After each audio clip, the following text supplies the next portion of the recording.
ಸ್ನೇಹಮಯಿ ಕೃಷ್ಣ ನಿನ್ನೆ ಬಹಳ ಗಂಭೀರವಾದ ಗುರುತರವಾದಂಥ ಆಪಾದನೆ ಮಾಡಿ ಒಂದು ಲೋಕಾಯುಕ್ತಕ್ಕೆ ಕಂಪ್ಲೇಂಟ್ ಕೊಟ್ಟಿರುವಂಥ ಕಾಪಿ ನನ್ನ ಹತ್ರ ಇದೆ. ಮಾಧ್ಯಮಗಳಲ್ಲಿ ನಾನು ಗಮನಿಸಿದೆ. ಕೆಲವು BJP ಮುಖಂಡರುಗಳು ಹರ್ಷ ಅನ್ನೋರು ಮತ್ತು ಶ್ರೀನಿಧಿ ಅನ್ನೋರು 13ನೇ ತಾರೀಕು 12 ಗಂಟೆಗೆ ಮೈಸೂರು ನಗರಾಭಿವೃದ್ಧಿ ಪ್ರಾಧಿಕಾರ ಆವರಣದಲ್ಲಿದ್ದೆ. ನಾನು ಅಲ್ಲಿಗೆ ಬಂದರು. ಶ್ರೀನಿಧಿ ಅನ್ನೋರು ನನಗೆ ಪರಿಚಯ. ಯಾವ ಲೆವೆಲ್ಗೆ ಪರಿಚಯ, ಹೆಂಗೆ ಪರಿಚಯ, ಏನು ಪರಿಚಯ ಅನ್ನುವಂಥದ್ದು ಸ್ಪಷ್ಟತೆ ಅವರು ಕೊಟ್ಟಿಲ್ಲ. ಮುಂದಿನ ದಿನಗಳಲ್ಲಿ ನಾವು ಹೇಳ್ತೀವಿ. ಹರ್ಷ ಅನ್ನೋರನ್ನ ಕರ್ಕೊಂಬಂದಿದ್ರು. ಹರ್ಷ ಅನ್ನೋರು ನಾನು ನೋಡಿದ ತಕ್ಷಣ ಕಾಲಿಗೆ ಬಿದ್ದುಬಿಟ್ರು. ಕಾಲಿಗೆ ಬಿದ್ದು ಶ್ರೀಮತಿ ಪಾರ್ವತಿ ಮೇಡಮ್ ಅವರು ಬಹಳ ದುಃಖದಲ್ಲಿದ್ದಾರೆ. ನಿದ್ದೆ ಮಾಡ್ತಾ ಇಲ್ಲ, ನಿದ್ದೆ ಬರ್ತಾ ಇಲ್ಲ, ಚಿಂತನೆಗೀಡಾಗಿದ್ದಾರೆ, ಖಿನ್ನತೆಗೊಳಗಾಗಿದ್ದಾರೆ. ದಯಮಾಡಿ ನೀವು CBIಗೆ ವಹಿಸದೇ ಇರೋ ರೀತಿಯಲ್ಲಿ ನೋಡ್ಕೊಳ್ಳಿ, ಲೋಕಾಯುಕ್ತದಲ್ಲಿ ಬೇಕಾದ್ರೆ ತನಿಖೆ ಮಾಡಲಿ ಅಂತ ಕೇಳ್ಕೊಂಡ್ರು ಅಂತ ಒಂದು ಹಸಿ ಸುಳ್ಳಿನ ಪತ್ರವನ್ನು ಕೊಟ್ಟಿದ್ದಾರೆ. ಮೇಡಮ್ ಪಾರ್ವತಿ ಮೇಡಮ್ ಅವರು ಮುಖ್ಯಮಂತ್ರಿಗಳು ಆ ಲೆವೆಲ್ಗೆ, ಆ ಲೋ ಲೆವೆಲ್ಗೆ ಅವರ ಜೀವನದಲ್ಲೇ ಇಳಿದವರಲ್ಲ.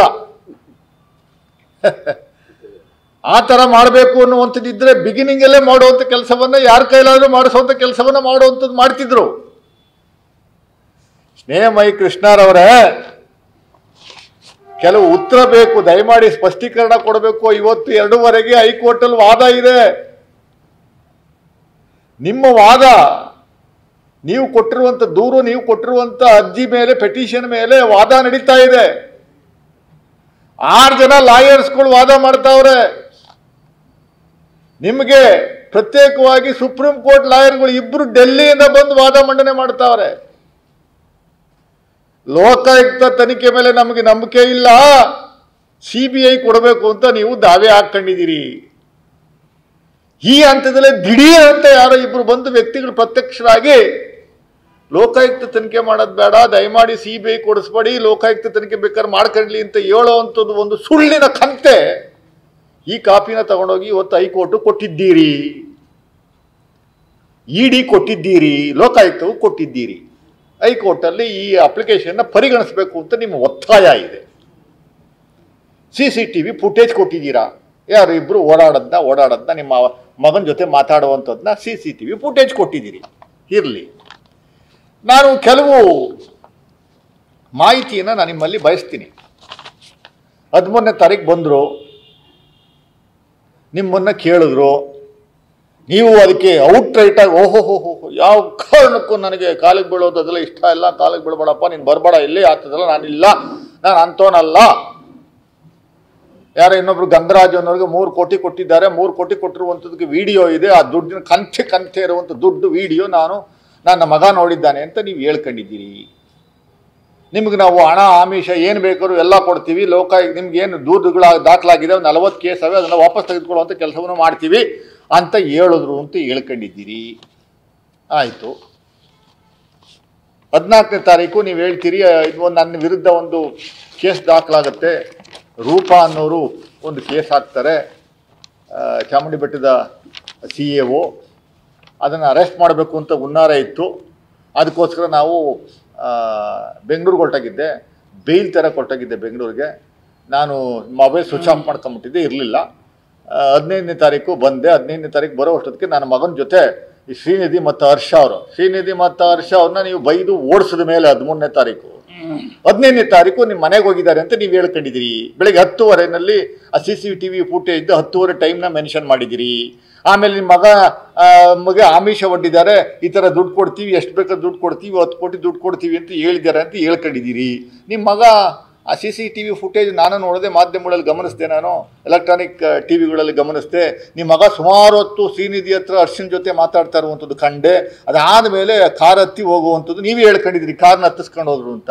ನಿಮ್ಮ ಮಗ ಔಟ್ರೈಟಾಗಿ, ನಾನು ಈ ವಿಚಾರದಲ್ಲ, ನಮ್ಮ ಅಪ್ಪ ಭಾಳ ಸ್ಟ್ರಿಕ್ಟ್ ಆಫೀಸರ್ ಇದ್ದಂಗೆ, ಅವರು ಭಾಳ ಮಾನಸ್ಥ ಇರುವಂಥ ವ್ಯಕ್ತಿ. ಈ ದೇಶದಲ್ಲಿ ಎಲ್ಲಾದರೂ 145 ಕೋಟಿ ಜನಸಂಖ್ಯೆಯಲ್ಲಿ ನಮ್ಮ ಅಪ್ಪನೇ ಮೊದಲನೇವನು. ಇಂಥವಕ್ಕೆಲ್ಲ ಆಮಿಷಕ್ಕೆಲ್ಲ ಒಳಗಾಗಲ್ಲ ಅಂತ ಹೇಳ್ದ ನಮ್ಮ ಮಗ. ಆದ್ರೂ ಕಾರಲ್ಲಿ ಹೋದ ಅಂತ ಹೇಳ್ಕೊಂಡಿದ್ರಿ. ಇದೆಲ್ಲ ಆದಮೇಲೆ ಆಮಿಷಕ್ಕೆ ಒಳಗಾಗಲ್ಲ ಅಂತ ಅಂದಮೇಲೆ ಕಾರಲ್ಲಿ ಯಾಕೆ ಹೋದ ನಿಮ್ಮ ಹುಡುಗ?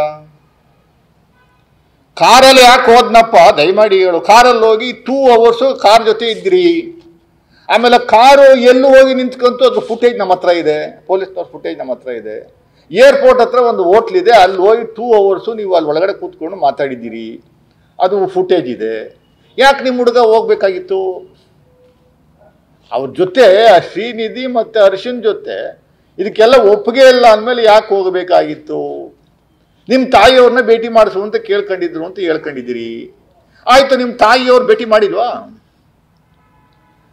ಫುಟೇಜ್ನವರು 10:30 ಕೊಟ್ಟಿರುವಂಥ ಫುಟೇಜ್ ಇದೆಯಲ್ಲ, 10:30 ಎಷ್ಟು ಟೈಮ್ವರೆಗೂ ಫುಟೇಜ್ ಕೊಟ್ಟಿದ್ದೀರಿ ನೀವು? ದಯಮಾಡಿ 12 ಗಂಟೆ 5 ನಿಮಿಷದ ಫುಟೇಜ್ ಕೊಡಿ ಸ್ನೇಹಮಯ ಕೃಷ್ಣರವರೇ. ನಿಮ್ಮ ಮನೆಯಲ್ಲಿ ನೀವೇ ಹಾಕ್ಸ್ಕೊಂಡಿದ್ದೀರ CCTV ಫುಟೇಜು. 12 ಗಂಟೆ 5 ನಿಮಿಷದ ಫುಟೇಜ್ ಬೇಕು ನಮಗೆ. I want you to produce the footage of whole day. Please produce. ನೀವು ಹೇಳ್ತೀರಿ ನಾನು ಇರಲಿಲ್ಲ ಅಂತ. 15ನೇ ತಾರೀಕು ನಾನು ಮನೇಲಿ ಇರಲಿಲ್ಲ, ನನ್ನ ಮಗ ಇದ್ದ ಅಂತ ಹೇಳ್ತೀರಿ. 12 ಗಂಟೆ 5 ನಿಮಿಷಕ್ಕೆ ಹಿಂದ್ಗಡೆಯಿಂದ ಹೋಗಿರುವಂಥ ಫುಟೇಜ್ ಇದೆಯಲ್ಲ, ಯಾರದು? ನಿಮ್ಮ ತಮ್ಮನ, ನಿಮ್ಮ ಅಣ್ಣನ, ಇನ್ನೊಬ್ಬ ಸ್ನೇಹಮಯ ಕೃಷ್ಣ, ಇಲ್ಲ ಡಬಲ್ ಆ್ಯಕ್ಟಿಂಗ ಇನ್ನೊಬ್ರು ಇದ್ದಾರ ಸ್ನೇಹಮಯ ಕೃಷ್ಣರವರೇ? ಇದನ್ನ ನಾವು ಕೊಡ್ತಾ ಇದ್ದೀವಿ, ಲೋಕಾಯುಕ್ತಕ್ಕೆ ಕೊಡ್ತೀವಿ. ಇರಲಿ, ಅದು ಒಂದು ಕಡೆ ಇರಲಿ.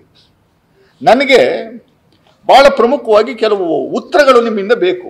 ಮಾತೆಚ್ಚರೆ ಹೊರಗಡೆ ಬಂದು ಮಾಧ್ಯಮದ ಮುಂದೆ ಬಂದು ಓ ಅಂತ ಬಡ್ಕೊಳ್ಳುವಂಥ ಕೆಲಸವನ್ನು ಮಾಡ್ತಾ ಇದ್ದಿರಲ್ಲ. ತನಿಖೆ ನಡೀತಾ ಇರಬೇಕಾದ್ರೆ ಮೊನ್ನೆ ಒಂದು ವಾರದ ಹಿಂದೆ ಕಪಿಲ್ ಸಿಬ್ಬಲ್ ಅವರು senior most supreme court judge mention ಮಾಡಿದ್ದಾರೆ. ಹೈಕೋರ್ಟಲ್ಲಿ ನಾಗಪ್ರಸನ್ನ ಅವರ ಜಸ್ಟಿಸ್ ನಾಗಪ್ರಸನ್ನ ಅವರ ಮುಂದುಗಡೆ ಮೆನ್ಷನ್ ಮಾಡಿದ್ದಾರೆ. ರಾಘವನ್ ಇವ್ರ ಅಡ್ವೊಕೇಟು, ರಾಘವನಿಗೆ ಮೆನ್ಷನ್ ಮಾಡಿದ್ದಾರೆ, ನಿಮ್ಮ ಕ್ಲೈಂಟು, ನಿಮ್ಮ ಪೆಟಿಷನರು ದಿನ ಬೆಳಗ್ಗೆ ಎದ್ದು ನಮ್ಮ ವಿರುದ್ಧ ನಾವು ಮಾಡ್ತಾ ಇರುವಂಥ ಆರ್ಗ್ಯುಮೆಂಟ್ ವಿರುದ್ಧ ಎಲ್ಲ ತಪ್ಪು ಸಂದೇಶವನ್ನು ಕೊಡ್ತಾ ಇರುವಂಥದ್ದು, ನಮ್ಮನ್ನು ಸಸ್ಪೆಕ್ಟ್ ಮಾಡುವಂಥ ಕೆಲಸವನ್ನು ಮಾಡ್ತಾ ಇದ್ದಾರೆ. It's very unfortunate. What is going on this ಅಂತ ಕೇಳಿದ್ದಾರೆ. ಅದಕ್ಕೆ ಜಡ್ಜ್ ಅವರು ಬಹಳ ಖಾರವಾಗಿ what is going on here, you should seriously restrain, you should direct your petitioner to restrain in going to the press and simply giving the statements ಅಂತ warn ಮಾಡಿದ್ದಾರೆ. ಅದಕ್ಕೆ ನಿಮ್ಮ ಅಡ್ವೊಕೇಟ್ ನಿಮ್ಮ ಪರವಾಗಿ ಬಹಿರಂಗ ಕ್ಷಮೆಯನ್ನು ಕೇಳಿದ್ದಾರೆ. ರಾಘವನ್ ಅವರು ಬಹಿರಂಗ ಕ್ಷಮೆಯನ್ನು ಕೇಳಿದ್ದಾರೆ. ತಪ್ಪಾಗಿದೆ, ಅಂಥದಕ್ಕೆ ಅವಕಾಶ ಇಲ್ಲ. ಆರ್ಗ್ಯುಮೆಂಟ್ ನಡೀತಾ ಇರಬೇಕಾದ್ರೆ ಮಾಧ್ಯಮಗಳಲ್ಲಿ ತಪ್ಪು ಸಂದೇಶಗಳನ್ನು, ಲಾಯರ್ನ ಸಸ್ಪೆಕ್ಟ್ ಮಾಡುವಂಥದ್ದು, ಸುಪ್ರೀಂ ಕೋರ್ಟ್ನ ಸಸ್ಪೆಕ್ಟ್ ಮಾಡುವಂಥದ್ದು, ಹೈಕೋರ್ಟ್ನ ಸಸ್ಪೆಕ್ಟ್ ಮಾಡುವಂಥ ಕೆಲಸಗಳನ್ನು ಮಾಡ್ತಾ ಇರುವಂಥದ್ದು ಸರಿ ಇಲ್ಲ ಅಂತ ವಾರ್ನ್ ಮಾಡಿ ನೀವೇ ಒಪ್ಕೊಂಡಿದ್ದೀರಿ.